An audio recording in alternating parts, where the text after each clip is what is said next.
اعوذ باللہ من الشیطان الرجیم بسم اللہ الرحمن الرحیم اللہم صلی علی سیدنا محمد معدن الجود والکرم وآلہ وسلم۔ سامعین و ناظرین اکرام، السلام علیکم ورحمۃ اللہ وبرکاتہ۔ آج کا ہمارا موضوع یہ ہے کہ کیا ہماری معراج ہو سکتی ہے؟ دیکھیں، انسان کو اللہ تعالیٰ نے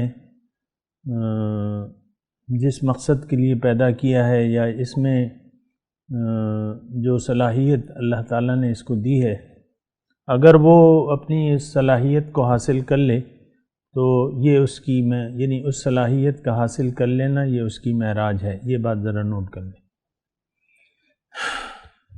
آم کی گٹھلی ہے، اس کی معراج کیا ہے کہ وہ پودے سے درخت بن جائے اور اس پہ پھل آ جائیں اور وہ پھل دینے لگے۔ یہ آم کی گٹھلی کی معراج ہے۔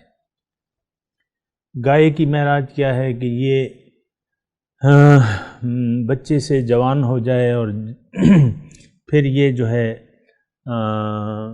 دودھ دینے لگے، یا اس کا گوشت انسان کھا لے، اور اگر یہ استعمال ہو جاتی ہے انسان، یعنی انسان کے لیے اپنی اگر یہ زندگی قربان کر دیتی ہے تو یہ اس کی معراج ہے۔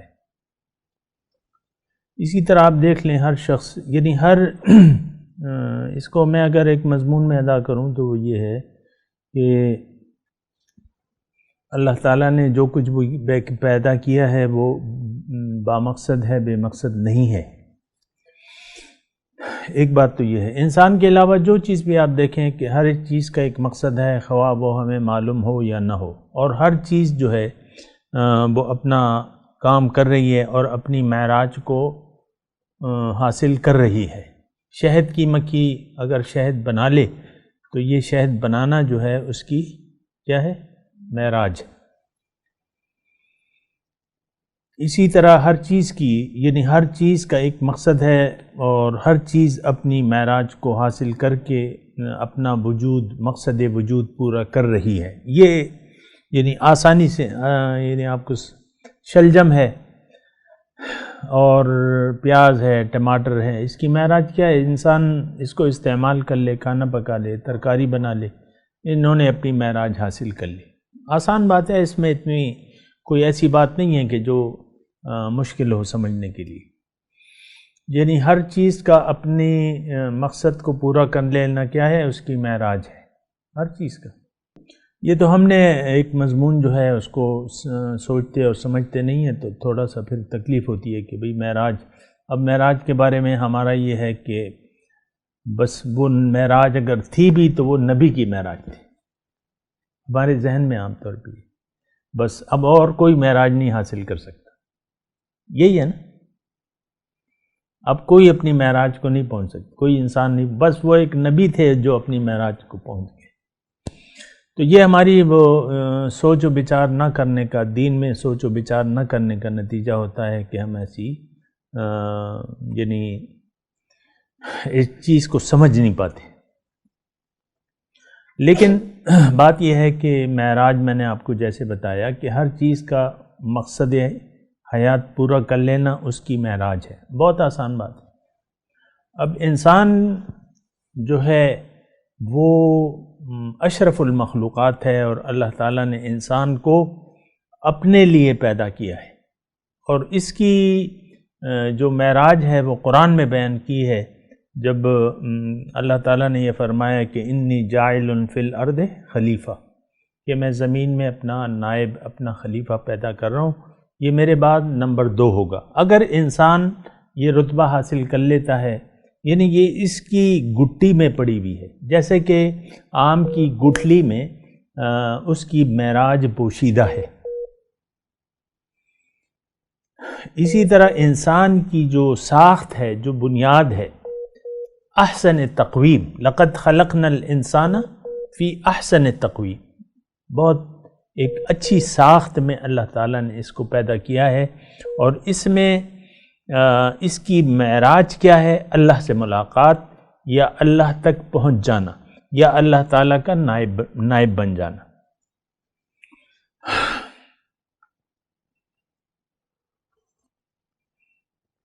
تو اگر انسان اللہ تعالیٰ کا خلیفہ بن جاتا ہے تو بس یہ اپنی معراج کو پہنچ گیا۔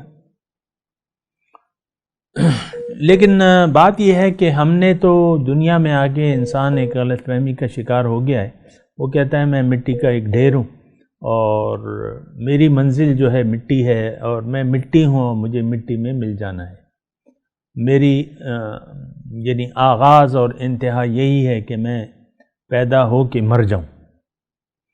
یہ غلط ہے، انداز سوچنے کی غلط ہے۔ انسان جو ہے حقیقت میں وہ نہیں ہے جو کہ نظر آ رہا ہے، بلکہ وہ ہے جو کہ نظر نہیں آ رہا۔